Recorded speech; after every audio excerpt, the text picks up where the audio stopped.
Anakin, what happened? I saw clones enter the temple. Then, a short while later, Jedi and clones jumping out of windows in their hundreds. Yes, that was odd. Must have been a good day for it, I suppose. Everyone is aware that Jedi Masters are always throwing themselves out of windows, but I wasn't aware that clones had similar proclivities. I suppose it's only natural. Puts me in mind of the Hungry psychologist Trebla Bandula's theory of observational learning.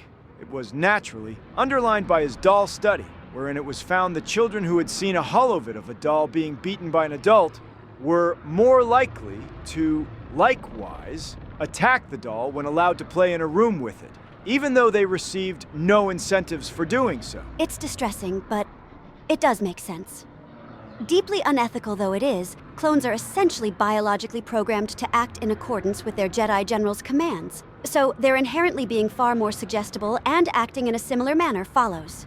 And frankly, I can't think of a more reasonable theory for why so many would opt to jump out of the window on the same day. I even thought I saw the acclaimed Jedi Master Shakti amongst their number, but I could easily have been mistaken. Indeed, quite tragic.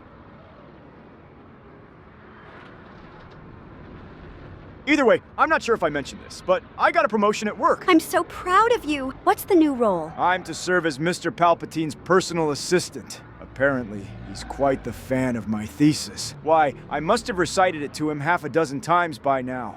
And the whole time, he stares off into the middle distance, a single tear trickling down his cheek, as though he really feels the weight of every word. Sometimes he mutters, "Please," then another word, and then more.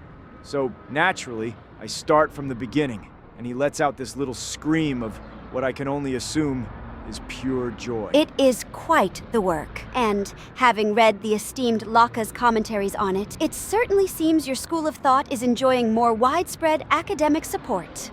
I heard even the collective Dilthric acknowledge that, were we to assume I'll use the term silomind as he uses a less favorable term. A silomind wrote the piece rather than a hive mind, then the interpretation championed by Skywalker has its small merits. Dilthric said that. I do believe that's the nearest thing to an endorsement they've ever given to a silomind. Actually, that's part of the reason I wanted to drop by. I'm going on a work trip to Mustafar. Turns out, the Separatist leadership are remarkably keen to hear my full thesis. Palpatine believes it could end the whole war. Mustafar? But I thought Master Windu put that curse on you. You didn't forget about that, did you? Okay, in complete honesty, it entirely slipped my mind.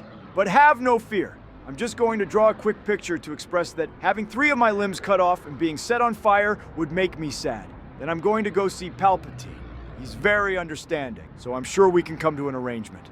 When I get back, I want to find time to talk more about your thoughts on Laka's analysis. I certainly have interesting things to say regarding his assessment of whether you redefine thinking on the meta-narrative, but you'll have to wait until you're back here safe and well. Haha, believe me, even if I were to somehow lose 3 of my limbs and got set on fire, I'd still want to hear your thoughts. Let's just try to avoid being set on fire and losing limbs at all, okay? Haha, I make no promises.